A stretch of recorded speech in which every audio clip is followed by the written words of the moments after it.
اتنا بہیمانہ سلوک آپ نے کبھی سنا بھی ہے؟ ایسا تو جو ہے وہ بدترین بادشاہتوں میں نہیں ہوتا جو اس طریقے سے ہو رہا ہے۔ ایک ورکر کے گھر پہ گئے، وہاں پہ وہ نہیں تھے موجود، ان کے 80 سال کے والد کو اریسٹ کر کے لے گئے کہ جب وہ آئے گا تو ہم آپ کو دیں گے۔ یہ ملک کو ہم نے کیا بنا دیا ہے؟ یہ تو برما، نارتھ کوریا اور اس طرح کے ملکوں کو جو ہم سمجھتے تھے، یوں لگ رہا ہے کہ ناقضی جو ہے وہ پاکستان کے اوپر حکمرانی کر رہے ہیں، اور ہم سب جو ہیں ان کے لیے کوئی حیثیت اوقات ہی نہیں ہے۔ پاکستان کے لوگوں کو آپ اس طرح سے انسلٹ نہیں کر سکتے، پاکستان کے لوگوں کی اس طرح کی بے عزتی برداشت ہم نہیں کر سکتے۔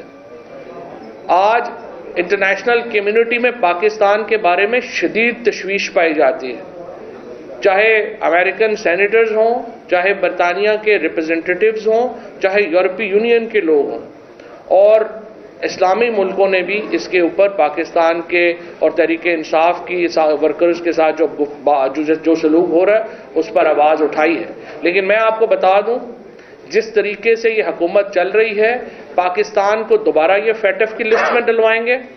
پاکستان کا جو ہمارا اسٹیٹس ہے، اسپیشل اسٹیٹس ہے یورپی یونین کا، وہ ختم کروائیں گے، اور پاکستان کے اوپر دوبارہ یہ سینکشنز کی طرف ہم جا رہے ہیں، ایک ایسے وقت میں جب پاکستان کے معاشی حالات تباہ و برباد ہو چکے ہیں۔ 11 مہینوں میں پچھلے دیکھیے حالت یہاں پہ پہنچی ہے کہ 3 دنوں میں گزشتہ 72 گھنٹوں میں 6 لوگ آٹے کی قطار میں لگ کے اپنی جان کھو چکے ہیں۔ خیبر پختونخوا میں اب سے کچھ دیر پہلے آٹے کے اوپر جو ہے وہ لاٹھی چارج کیا ہے پولیس نے۔ یہ ہمارے حالات انہوں نے کر دیے ہیں۔ اس وقت انٹرنیشنل جو پرائس ہے پیٹرول کی، وہ $70 سے $75 کے درمیان ہے۔ جب ہم نے حکومت چھوڑی تھی تو $112 کے اوپر تھی، اور آج تیل کی قیمت اور ڈیزل کی قیمت ہمارے وقت سے دگنی ہو چکی ہے۔ عالمی مارکیٹ میں تیل کی قیمت آدھی ہوئی ہے، ہمارے ہاں مہنگائی میں جو ہے وہ ڈبل ہو گئی ہے۔ یہ جس قسم کی اس وقت پاکستان کے عوام کو چیلنجز کا سامنا ہے، اس وقت اپنا صرف آپ جبر کے اوپر، کسٹوڈیل ٹارچر کے اوپر کیا پاکستان کے اوپر حکومت کر سکتے ہیں؟ یہ 22 کروڑ لوگوں کا ملک ہے، آپ نے اس کو تماشا بنا کے رکھ دیا۔ یہ رانا ثناء اللہ آج کہتا ہے کہ میرا جی عمران خان سے ہمارا اب یہ ہے کہ یا وہ نہیں ہے یا ہم نہیں ہیں۔ آپ کیا بدماش ہیں؟ آپ پاکستان کی پالیٹکس کو کر رہے ہیں یا آپ یہاں پہ کوئی گینگ چلا رہے ہیں؟ اسی لیے جب سپریم کورٹ نے نون لیگ کو کہا تھا کہ یہ سسیلین مافیا ہے، تو بالکل درست کہا تھا، کیونکہ اس میں اس طرح کے لوگ ہیں۔ سیاست ایسے نہیں ہوتی، سیاست تو ایک دوسرے کے نقطۂ نظر کو سمجھ کے آگے بڑھنے کا نام ہے۔ اگر آپ یہ کہیں کہ جی ہماری تو اب اس بات پہ پہنچ گئی ہے کہ ہم نے عمران خان اگر رہے گا تو ہم نہیں رہیں گے، ہم تو آپ کے بارے میں یہ نہیں سوچتے۔ ہم تو سوچتے ہیں کہ اگر ہم بھی اقتدار میں آئیں گے تو آپ کو سیاست کا بھرپور موقع دیا جائے گا۔ بے نظیر بھٹو 14 سیٹوں کے ساتھ اسمبلی میں آئی تھی، 2.5 سال کے بعد وہ پرائم منسٹر تھیں، لیکن آپ اپنی شکست سے اتنے خوف زدہ ہیں۔ اور اب بے نظیر بھٹو کے جو بیٹے ہیں، جو بیسیکلی انہوں نے تو بھٹو کو ختم ہی کر دیا ہے، زرداری صاحبان نے، انہوں نے جو سیاست کی ہے، یہ اب دیکھیے ایک سائیڈ کک بن گئے ہیں نون لیگ کی۔ نہ کوئی آواز ہے، نہ آئین کے اوپر ان کا کوئی سٹینڈ ہے کسی پارٹی کا۔ JUI مفتی محمود صاحب کا، مولانا فضل الرحمان صاحب کے والد 1973 کے آئین کے سگنیٹری ہیں، لیکن نہ ان کو اپنے والد کے کوئی اہمیت اور احساس ہے، نہ بلاول کو اپنے نانا کا پرنسپلز کا کوئی احساس ہے۔ تو جس طریقے سے یہ لوگ جا رہے ہیں، جس طریقے سے یہ لوگ آگے بڑھ رہے ہیں، میرے خیال میں یہ پاکستان کے اندر ایک بہت بڑے کرائسس کو جنم دے چکے ہیں۔ اور یہ کہنا کہ عمران خان کے ہوتے ہوئے ہماری کوئی حیثیت ہی نہیں ہوگی، آپ اتنے خوفزدہ ہیں کہ آپ الیکشن سے بھاگ گئے ہیں۔ آپ نے سپریم کورٹ کا انسٹیٹیوشن ختم کر دیا ہے، آپ نے آئین کا انسٹیٹیوشن ختم کر دیا ہے، نہ اب پاکستان میں آئین ہے، نہ پاکستان میں سپریم کورٹ ہے، اور اس وقت تمام نظریں سپریم کورٹ کے اوپر ہیں کہ وہ کیسے ان معاملات کو آگے بڑھاتی ہے۔ آج صدر مملکت نے جو خط لکھا، آپ نے دیکھا ہوگا، اس کا جواب آیا ہے شہباز شریف کی طرف سے۔ آپ اس کے جواب سے اندازہ لگا لیجئے کہ شہباز شریف کس قدر بودے اور کس قدر چھوٹے آدمی ہیں۔ صدر مملکت نے اپنے خط میں جو سوالات اٹھائے ان میں سے ایک کا جواب بھی نہیں دیا گیا. صدر مملکت نے صرف یہ کہا ہے، نون لیگ کو یہ مشورہ دیا ہے کہ جناب آپ آئین کے اوپر عمل درآمد کریں، آپ آئین کے مطابق آگے بڑھیں. اور جو شہباز شریف کی آگے اس کا جواب ہے وہ یہ لگ رہا ہے کہ ان کے کسی میڈیا کے بندے نے ان کو پریس ریلیز لکھ کے دے دی ہے نون لیگ کی طرف سے. جو صدر کا خط ہے وہ آئین کی بنیاد کے اوپر لکھا گیا ہے اور اس کا جواب اس قدر بےہودہ دیا گیا ہے کہ اس سے لگتا ہے کہ وہ کوئی نون لیگ کی کوئی ترجمان ہے جو کہ جس نے وزیر اعظم کا خط جو ہے وہ لکھا ہے. آئین کے اوپر عمل درآمد کے علاوہ پاکستان میں کوئی راستہ نہیں ہے. آئین ہی کے اوپر عمل ہوگا اور ہم آگے جائیں گے. پاکستان میں جبری گمشدگیوں کی کوئی گنجائش نہیں ہے. پاکستان میں جو لوگ جبری گمشدگیوں میں ملوث ہیں ان کو حساب دینا ہوگا. یہ ممکن نہیں ہے کہ پاکستان میں آئین بھی رہے، پاکستان میں قانون بھی ہو اور پاکستان میں جبری گمشدگیاں بھی چل رہی ہوں. پنجاب کی جو پولیس ہے، سی سی پی او لاہور، آئی جی پنجاب اس میں اسکوئرلی ملوث ہیں. ان کو انشاءاللہ ہم انٹرنیشنل فورمز کے اوپر بھی ایکسپوز کر رہے ہیں. ہم ان کو پاکستان کے فورمز کے اوپر بھی بتا رہے ہیں کہ یہاں پہ بھی آپ کے خلاف قانونی کارروائی ہوگی. اور انشاءاللہ تعالی پاکستان میں آئینی حکومت بہت زیادہ دور نہیں ہے. الیکشنز ہونے ہیں اور الیکشن سپریم کورٹ کے ساتھ اس وقت پوری قوم جو ہے وہ سپریم کورٹ کے ساتھ کھڑی ہے. اسد عمر صاحب آگے، لہذا میں اب ان سے ریکویسٹ کروں گا کہ بسم اللہ الرحمن الرحیم. جی پاکستان جیسے ابھی بات کر رہے تھے، پاکستان اس وقت دورائے اور ایک فیصلہ کن موڑ کے اوپر ہے پاکستان. اور فیصلہ یہ ہونے کے لیے جا رہا ہے کہ کیا پاکستان ایک ایسا ملک ہوگا جہاں پر آئینی جمہوریت ہے، جہاں پر قانون کی بالادستی ہے، جہاں پر ایک عام شہری کے بنیادی حقوق کی کوئی حفاظت ہے، یا پاکستان ایک ایسا ملک بننے کے لیے جا رہا ہے جو ماورائے آئین ملک چلے گا. اور جب ماورائے آئین چلے گا تو ظاہر ہے اس کا مطلب کہ اس ملک کے اندر نہ کوئی جمہوریت کی گنجائش ہے، نہ کوئی آزاد میڈیا کی گنجائش ہے، نہ عوام کے شہریوں کے بنیادی حقوق کی کوئی گنجائش ہے. پھر تو جس کے پاس طاقت ہے اس کی مرضی ہے کہ وہ کس کے ساتھ کیا کرنا چاہے اور کیا نہ کرنا چاہے. یہ آنے والا ہفتہ جو ہے، یہ ہفتہ پاکستان کی تاریخ کے لیے میرے خیال میں ایک موڑ ثابت ہوگا. مجھے یقین ہے کہ سپریم کورٹ پاکستان کی اعلیٰ عدلیہ جو ہے وہ کوئی 1950 والی اب عدلیہ نہیں ہے، نہ یہ 1950 والا پاکستان ہے. اور وہ جو کہتے ہیں کہ جسٹس منیر مومنٹ نہیں ہونے والا، یہ عدلیہ اپنے آپ کو آئین کا دفاع کرتے ہوئے نظر آئے گی ہم سب کو. عدلیہ کو یہ پتا ہے کہ ساری قوم ان کے پیچھے کھڑی ہوئی ہے. اور ایک ایسا پاکستان جہاں پر یہ صورتحال ہو کہ ملک کے سب سے بڑے صوبے پنجاب کے دارالحکومت لاہور کے اندر ایک مڈل کلاس کا پڑھا لکھا نوجوان اظہر مشوانی جو ہے اس کے بنیادی حقوق سلب کر لیے جائیں سارے پاکستان کے دیکھتے دیکھتے. اگر وہ کوئی ایسی بات کر رہا ہے جو آپ کو پسند نہیں ہے، آپ دلیل سے جواب دیں، آپ مقابلہ کریں اس کی دلیل کا، اس کی منطق کا. آپ کے خیال میں اس نے قانون کی خلاف ورزی میں کوئی بات کی ہے تو آپ قانون کے تحت اس کے خلاف کارروائی کریں، اپنے الزامات لگائیں، پرچہ کٹائیں. یہ کون سا پاکستان ہے کہ لاہور کے اندر، جیسے میں نے کہا، ایک پڑھا لکھا نوجوان جو ہے وہ اغوا کر لیا جائے اور یہی نہ پتا چلے کہ کون اٹھا کے لے گیا ہے، کیوں اٹھا کے لے گیا ہے. شاہد حسین اوورسیز پاکستانی، اس کو اٹھا کے لے جائیں، یہی نہ پتا چلے کہ اس کے اوپر الزام کیا ہے، کس نے اٹھایا ہے، اس کو وہ پتہ نہ چلے. حسان نیازی کو آپ یہاں پر اٹھائیں، وہ بیٹھا ہوا ATC کی عدالت میں، دہشت گردی کی عدالت میں اس کے ساتھ بیٹھا ہوا تھا وہاں پہ. جس وقت کا وہ پرچہ کٹا ہوا ہے کہ وہ پتہ نہیں کیا کر رہا تھا، اس وقت وہ میرے ساتھ بیٹھا ہوا تھا دہشت گردی کی عدالت میں. ہم وہاں سے نکلے، آدھے گھنٹے بعد پتہ چلا ادھر سے اٹھا لیا، ادھر سے اٹھا کے کوئٹہ لے کے چلے گئے. اسلام آباد میں بھی بیل ہو گئی، کوئٹہ میں بیل ہو گئی، اب لاہور کا کوئی پرچہ کاٹ کے رکھ دیا ہے. تو یہ ملک جس طریقے سے ہم چلانے کی کوشش کر رہے ہیں، یہ پاکستان کی تباہی کے علاوہ ہم اس کو کہیں نہیں لے جا رہے ہیں. اور جیسے میں نے کہا کہ ایک تاریخی موڑ آ گیا ہے. کل میں لاہور کے عوام کو مبارکباد دینا چاہتا ہوں. الحمدللہ تمام خوف و ہراس، تمام گرفتاریوں، تمام کنٹینرز کے باوجود جس بڑی تعداد میں لاہوری نکلے ہیں اور خود نکلے ہیں. کل تو ہماری کوئی تنظیمیں بھی نہیں، وہ تو بیچارے زیادہ تر تو سینکڑوں بندہ تو گرفتار ہو کے بیٹھا ہوا ہے، تو کوئی ہے بھی نہیں کہ جو موبلائز کرنے والا وہاں پہ ہوتا گراؤنڈ پہ. خود نکلی ہے عوام. لوگ کہتے ہیں اپنے کپتان کے لیے نکلی ہے، اپنے کپتان کے لیے نہیں، اپنے لیے نکلی ہے.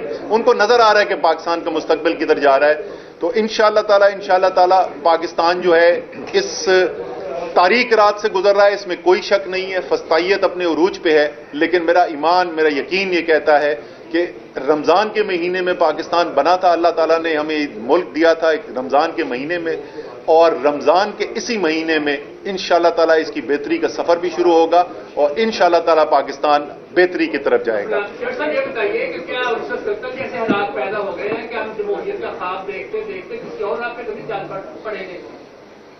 دیکھیں اس وقت مینڈیٹ تو نہیں مانا جا رہا. جب مینڈیٹ نہیں مانا جاتا تو اس کو ہم یہی کہتے ہیں کہ یہ 1970 میں بھی یہی حالات تھے. تو اللہ نہ کرے کہ وہ حالات ہوں. اس وقت فرق صرف یہ ہے کہ عمران خان ایک نیشنل پارٹی اور نیشنل ایجنڈا کے ساتھ چل رہے ہیں. اور اگر آج عمران خان، اگر آج ہم سری لنکا نہیں بنے یا آج ہم ایران نہیں بنے تو وہ صرف تحریک انصاف کی وجہ سے نہیں بنے. اگر آج پاکستان کے حالات جو ہیں وہ آئین کے اندر ہیں تو صرف اس لیے ہیں کہ عمران خان پاکستان کو لیڈ کر رہا ہے، جو پاکستان میں فساد سے بچا رہا ہے. ادروائز تو لوگ تو تنگ ہیں. لوگ تو کہتے ہیں ہم انقلاب کی طرف بڑھے. اورنگزیب نے آج پریس کانفرنس کی ہے جس میں انہوں نے کہا کہ وہ حیران ہے کہ اتنے لوگ اور ان کو عقل ہی نہیں ہے، پتہ نہیں کون لوگ ہیں جو عمران خان کی بات مان کے نعرے پاکستان چلے جاتے ہیں. یہ کس نے کہا؟ مریم اورنگزیب نے کہا کہ وہ حیران ہے. دیکھیں مریم اورنگزیب حیران ہی ہوں گی کیونکہ مریم اورنگزیب نے زندگی میں کبھی کونسلر کا الیکشن نہیں لڑا اور انہوں نے زندگی میں کبھی لوگ ہی نہیں دیکھے. سب سے زیادہ لوگ جس میں انہوں نے بات کی ہے وہ 7 ہوتی ہیں جس میں مریم، ہنا اور یہ 5-4 بیٹھ کے دوسروں کے میک اپ ڈسکس کرتی ہیں. اس کے علاوہ تو ان کا کوئی اور تجربہ نہیں. انہوں نے کیا باتیں کی؟ اصل حیرانگی کی یہ بات ہے کہ مریم اورنگزیب حیران ہے. جو حقیقت سارے پاکستان کو نظر آ رہی ہے وہ ان کو نہیں نظر آ رہی. جو حکومت ہے وہ تمام سیاسی اور معاشی حالات کی ذمہ دار آپ کو قرار دے رہی ہے کہ عمران خان کی وجہ سے معاشی صورتحال پیدا ہوئی، سیاسی ہوئی، اس وقت جو بھی معاملات ہیں وہ عمران خان اور آپ لوگوں تو پھر سانو ہی دے دے حکومت. اچھا اس سے ایک بات تو ہمیں ماننی پڑتی ہے کہ ان کے اوسان پہ عمران خان کے علاوہ کوئی چیز نہیں ہے. میرے خیال میں خواب بھی دیکھتے تو عمران خان کے ہی آتے ہیں. الیکشن کیوں ملتوی کر دو؟ کیونکہ عمران خان کا خوف ہے. مینارے پاکستان میں لوگوں کو آنے سے کس لیے روک دو کنٹینر لگا کے؟ کیونکہ عمران خان کا خوف ہے. گرفتاریاں سارے پنجاب میں کیوں کر لو؟ کیونکہ عمران خان کا خوف ہے. جھوٹ کے پاؤں کوئی نہیں ہوتے. جس وقت یہ آئے تو انہوں نے پہلا بیانیہ یہ بنایا کہ جی ہم کیا کریں، عمران خان IMF کے ساتھ معاہدہ کر گیا ہے. اب عمران خان کی حکومت ختم ہوئے صرف 2 ہفتے سے بھی کم رہ گئے، 1 سال پورا ہونے والا ہے اور آج تک IMF کے معاہدے کے اوپر ان کی بات چیت چل رہی ہے. بغیر معاہدہ کیے پاکستان کی تاریخ کی بدترین مہنگائی انہوں نے اتار دی. صرف بدترین نہیں، پاکستان کی تاریخ میں جتنی سب سے زیادہ مہنگائی ہوئی تھی اس سے 2 گنا اس وقت مہنگائی ہوئی ہے. آٹے کی لائنوں پہ کھڑے ہوئے لوگ اپنی جان کھو رہے ہیں. سفید پوش انسان، غریب چھوڑے، سفید پوش انسان دھکے کھا رہا ہے، اپنی عزت نفس رول رہی ہے اس کی ایک آٹے کے لیے. پیٹرول کدھر چلا گیا، ڈیزل کدھر چلا گیا، لوگوں کی لاکھوں لوگوں کا روزگار ختم ہو گیا. یہ سارے کا سارا ان کا کیا ہوا ہے اور یہ بات وہ اچھی طریقے سے سمجھتے ہیں، اسی لیے وہ الیکشنوں سے بھاگ رہے ہیں. ان کو پتہ ہے عوام نے ان کے ساتھ کیا کرنا ہے. اگر واقعی میں یہ عمران خان کی وجہ سے کیا ہوتا یہ آج الیکشن کرا دیتے. اچھا بٹ صرف ایک مجھے اجازت دیجیے گا. یہ جو آپ نے بات کی نا، دیکھیں، اور جو اسد صاحب نے اس کو بات، نون لیگ کا اس وقت اس حکومت کا سب سے بڑا مسئلہ یہ ہے کہ یہ خوف کے اوپر سیاست کر رہے ہیں. خوف کے اوپر سیاست نہیں ہوتی. آج رانا ثناء اللہ نے جو بیان دیا ہے کہ پتہ نہیں عمران خان آئے گا تو وہ ہمیں نہیں چھوڑے گا، ہم نے تو کبھی یہ نہیں کہا. ہم تو کہہ رہے ہیں کہ آپ بھی اپنی سیاست کریں، ہمیں بھی اپنی سیاست کرنے دیں. اور اگر آپ اس قدر خوف زدہ ہے عوام سے تو پھر دیکھیں آپ کو اور ضرورت ہے سسٹم کے اندر آنے کی.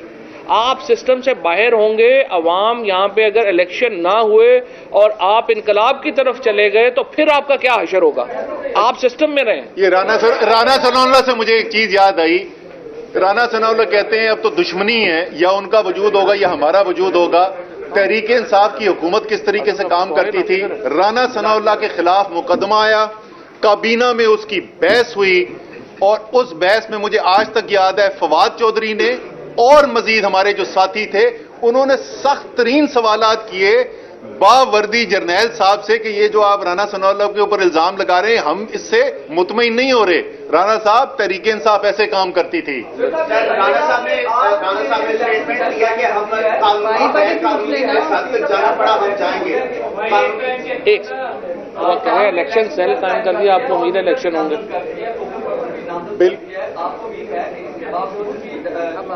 انشاءاللہ جی 100% الیکشن کی طرف ملک جائے گا۔ یہ کسی صورت میں ممکن نہیں ہے کہ پاکستان کی اعلیٰ عدلیہ پاکستان کے آئین سے انحراف ہونے دے۔ دن دہاڑے پاکستان کے آئین سے انحراف کرنے کی کوشش کی گئی ہے، کسی صورت میں یہ بچے گا نہیں۔ یہ جو فیصلہ انہوں نے کیا ہے، ہماری پٹیشن کل جو ہے سپریم کورٹ کے اندر دائر کرا دی گئی ہے۔ ہماری امید ہے کہ چیف جسٹس صاحب اس کا جلد بینچ بنا دیں گے اور کل ہی اس کے اوپر سماعت بھی شروع ہو جائے گی۔ لیکن چلیں کل ہوتی ہے پرسوں ہوتی ہے، اس میں کوئی شک نہیں ہے فیصلہ کیا آنے والا ہے۔ ہم پہلے بھی اعلان کر چکے ہیں، تمام تحریک انصاف کے پنجاب کے جو امیدوار ہیں ٹکٹوں کے حلقوں کے اندر موجود ہوں، اپنی الیکشن کیمپین کریں، انشاءاللہ تعالی الیکشن ہوگا۔ رانا صاحب کی اسٹیٹمنٹ کہ ہمیں قانونی غیر قانونی جو بھی ہر بار استعمال کرنا پڑا ہم حد تک جائیں گے، قانونی غیر قانونی جو بھی۔ آج سو موٹو لینے والے کیوں خاموش بیٹھے ہیں؟ سو موٹو لینے والے خاموش تو نہیں بیٹھے ہیں۔ رانا صاحب کو جو گھبراہٹیں آ رہی ہیں وہ سو موٹو سے لے کے عدلیہ کی جو فنکشنالٹی ہے اسی سے آ رہی ہیں۔ رانا صاحب جو ہیں وہ گھبرا گئے ہیں۔ میں نے انہیں سوچا ہے کہ کوئی لیگزوٹینل وغیرہ بجواتے ہیں انہیں کہ جناب حوصلہ کرو، اینا بھی کوئی نہیں نہ، ہم آپ کو کوئی کچھ کہنے کو جو ہے اسد صاحب کی طرف سے پارٹی کی طرف سے ہم ان کو یقین دلاتے ہیں آپ الیکشن کرائیں، سسٹم کے اندر آئیں۔ میں آپ کو پھر کہہ رہا ہوں اگر آپ سسٹم کے باہر جانے کی کوشش کریں گے زیادہ خطرہ ہے آپ کے لیے، سسٹم کے اندر رہیں۔ اچھا آپ آخری سوال، پھر ہم نے یہ اظہر کے بھائی ہیں آپ کی اور اسد عمر صاحب کی جنرل باجوہ سے بڑی ملاقاتیں بھی رہی ہاں ہیں۔ جی، انہوں نے کہا کہ عمران خان نے اسد عمر کو میرے خزانہ سے میرے کہنے پہ ہٹایا سوری۔ تو یہ بتا دیں کہ جنرل باجوہ نے جتنی آپ کی ملاقاتیں نہیں ہیں آج تک کوئی سچ بھی بولا ہے یا بات نہیں؟ کل ویسے جنرل باجوہ صاحب نے ایک سچ بولا ہے، وہ یہ بولا انہوں نے کہ شہباز شریف 40 منٹ تک بغیر سر اٹھائے ڈانٹ کھاتا ہے۔ یہ باجوہ صاحب صحیح کہہ رہے ہیں۔ اچھا، اور ایک سوال ہے کہ جس کی حقائق دکھاتے ہوئے بائک اٹھائی گئی ہیں وہ ہمیشہ پی ٹی آئی پورا کرے گی یا حکومت جن صاحب نے؟ یہ ہم اس سی سی پی او اور وزیر اعلیٰ سے دو بائکس لیں گے انشاءاللہ، فکر نہ کریں۔ اچھا ایک منٹ، اظہر مشوانی کے بھائی ہیں، اظہر مشوانی کے بھائی اور فیملی جس کرب سے گزر رہی ہے اس کا اندازہ تو ظاہر ہے کہ کسی کو اور وہ اس طرح نہیں کر سکتا۔ پورا پاکستانی ویسے تو کرب سے گزر رہا ہے، بٹ میرا ریکویسٹ ہوگی کہ اگر آپ مائک بھی سر آپ بتائیں کیا شروع کیسے اٹھایا گیا، آپ کو کیسے پتہ چلا اور پورا بات؟ اظہر مشوانی ویسے روزانہ اپنی روٹین ٹائم سے ہی نکلتا ہے، جیسے 12 بجے یا کبھی 11 بجے نکل جاتا ہے، اپنی گاڑی پہ جاتا ہے۔ تو یہ رمضان کے دن تھے، ویسے اسے تھریٹ تھوڑا سا تھا، ہمیں بتا رہا تھا کہ یار کسی دن مجھے یہ اٹھا لیں گے۔ ہم کہتے تھے کہ یار تھوڑا احتیاط کر لو، آپ زمان پارک میں ہی رہو۔ تو اس نے چونکہ ابھی بھی اس کی شادی ہوئی ہے تو وہ واپس آیا، پہلا روزہ تھا رمضان، اس نے کہا چلیں گھر والوں کے ساتھ ہم کرتے ہیں سحری افطاری۔ تو وہ صبح سحری کے ٹائم تقریباً تھوڑا سا سحری سے پہلے آ گیا تھا، ہمارے ساتھ سحری کی ہے۔ پھر بڑے بھائی نے اسے بولا کہ چلیں جی آپ نکل جاؤ، چلے جاؤ، ایسا کوئی پرابلم نہ ہو جائے۔ اس نے کہا نہیں کچھ نہیں ہوتا۔ پھر وہ تقریباً دن 2:30 بجے کے قریب 2:35 کے قریب وہ اس نے گاڑی منگوائی ہے اور ہماری اپنی گاڑی گئی ہوئی تھی باہر، تو وہ گاڑی منگوا کے وہ نکلا ہے۔ تو اس کے بعد ہمیں یہی تھا کہ چلے زمان پاک پہنچ گیا ہوگا۔ تو جب افطاری کا ٹائم ہوا، افطاری کے وقت اس سے ہم اکثر وہ افطاری ساتھ ہی کرتا تھا، تو اس وقت سب کو بے چینی ہوئی کہ یار پہنچا کیوں نہیں ہے، اس نے تو بولا تھا کہ پہلی افطار۔ تو پھر اس کے بعد اس کے کال کی، اس کی وائف نے بھی کال کی، سب نے، والد صاحب بڑے پریشان ہوئے، ہم نے کال کی، ادھر موسیٰ بھائی سے بھی رابطہ کیا، ارسلان بھائی سے رابطہ کیا، تو انہوں نے کہا ادھر بھی نہیں ہے۔ پھر اس کے بعد بے چینی بڑھتی گئی، پھر کرتے کافی ٹائم گزر گیا، پھر تمام دوستوں سے پتہ کیا، سارے دوست بھی آ گئے، کوئی خبر نہ ملی اس کی۔ اس کے بعد پھر ہم نے سوچا کہ چلیں اب یہ قانونی راستہ ظاہر ہے اختیار کرنا ہمارا حق ہے۔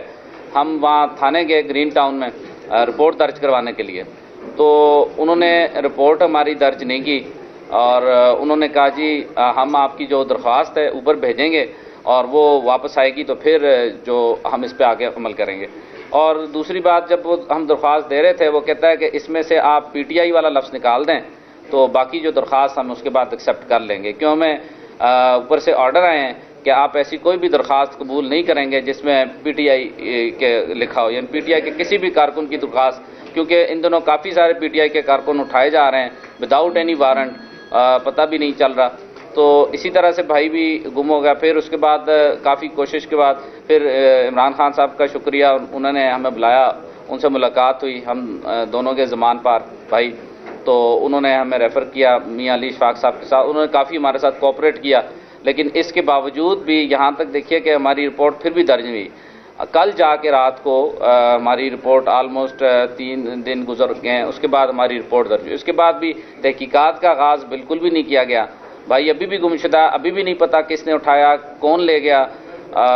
اس اسلامی جمہوریہ پاکستان میں ایک سب سے بڑی پارٹی، پاکستان کی سب سے بڑی پارٹی کا جو پریویس ہمارے پی ایم ہیں، ان کے فوکل پرسن جو وہ غائب ہے، اور سارے قانونی جو ہمارا قانون ہے چپ ہے، اور ادارے سارے خاموش ہیں۔ کوئی ہمیں کم سے کم یہ بتا دے، اس کی خیریت کی خبر دے دیں، اگر اس نے کوئی قانون توڑا ہے تو ہم قانون کے خلاف اس کو جانے کا تو نہیں کہ نہ کبھی وہ قانون کے خلاف گیا ہے، اس کی ساری ٹویٹس اٹھا کے دیکھ لے۔ ہمیں تو وطن کی جو محبت کی گھٹی دے کے پرورش کیا گیا ہے، ہمارے اور تمام ہم لوگ محب وطن لوگ ہیں، تو اگر ایسا کوئی الزام دھر کے اس کے کسی اور کا اکاؤنٹ اس کے اوپر لگا کر، اور حقیقت یہ ہے کہ جب پی ٹی آئی کے سوشل میڈیا کا مقابلہ نہیں کر سکتے یہ، تو پھر ان کے جو نون لیگ یا باقی جو سوشل میڈیا والے ہیں وہ اوچھے ہتھ کنڈوں پہ آتے ہیں۔ ان کا نام بھی اس طرح سے دیا ہوا تھا، تو ہٹ لسٹ میں تھا یہ۔ تقریباً اس کے علاوہ بھی ہم پی ٹی آئی کے 700 یا 1000 کے قریب ارکان کو اٹھایا گیا، تو ان کا شاید پتہ چل گیا، لیکن اس کا ابھی تک پتہ نہیں ہے کہ یہ کدھر رکھا گیا ہے، کس کی کہاں ہے۔ کم سے کم ہمیں بتا دیں خیریت سے ہے، یا اگر کوئی قانونی کارروائی بھی، اگر کوئی ایسا مسئلہ ہے، ان کو پرابلم ہے، ایشو ہے کوئی، تو پھر ظاہر کریں، لائیں، پیش کریں، کورٹ میں پیش کریں۔ تو اس سے پہلے کوئی تھریٹ کالز آ رہی تھی جب انہیں اٹھایا گیا؟ اس سے پہلے کوئی فیملی کو تھریٹ کالز یا اظہر کو تھریٹ کالز جو فیملی سے ڈسکس کیا انہوں نے؟ نہیں، تھریٹ کالز کسی قسم کی نہیں آئی، کالز کسی قسم کی نہیں آئی۔ اچھا، ان کا کیا کوئی لیپ ٹاپ وغیرہ دیا گیا یا کیا چیزیں؟ 2 صحافی جنہوں نے یہ کلیم کیا ہے، طلعت حسین نے اور ایک اور صحافی نے، جنہوں نے یہ کلیم کیا ہے کہ اس کے اوپر تشدد کیا گیا اور وہ اکاؤنٹ ڈیٹیل بتا رہے ہیں، تو اب ایف آئی آر ہو گئی ہے، تو میں گرین ٹاؤن پولیس کو کہتا ہوں کہ ان کو تو فوراً شامل تفتیش کریں نا، ان سے پوچھیں کہ ان کا کیا سورس ہے، بیکاز یہ تو مسنگ پرسن ہے۔ ان دونوں کو بلا کے تو ان کا ورژن ریکارڈ کرے پولیس اس پہ کیوں حرکت نہیں کر رہی؟ اور جس طرح میں نے پہلے عرض کیا ہے، دیکھیں یہ بڑا سنگین مسئلہ ہے، اس سے پاکستان کو عالمی سطح کے اوپر ایک بہت بڑے بحران کا سامنا کرنا پڑے گا۔ یہ فیٹف میں ہمیں دوبارہ ڈلوائیں گے، یہ ہمارا جو اسپیشل اسٹیٹس ہے یورپی یونین کا وہ ختم کروائیں گے۔ مسنگ پرسنز کی کوئی گنجائش نہیں ہے عالمی قانون میں، اور اس وقت پوری دنیا پاکستان میں ہیومن رائٹس کی جو حالات ہیں ان کو دیکھ کے پریشان ہے۔ اب ہم جا کے پروٹیسٹ ہم نے کرنا ہے باہر، ہم نے اس میں شامل ہونا ہے۔ Thank you.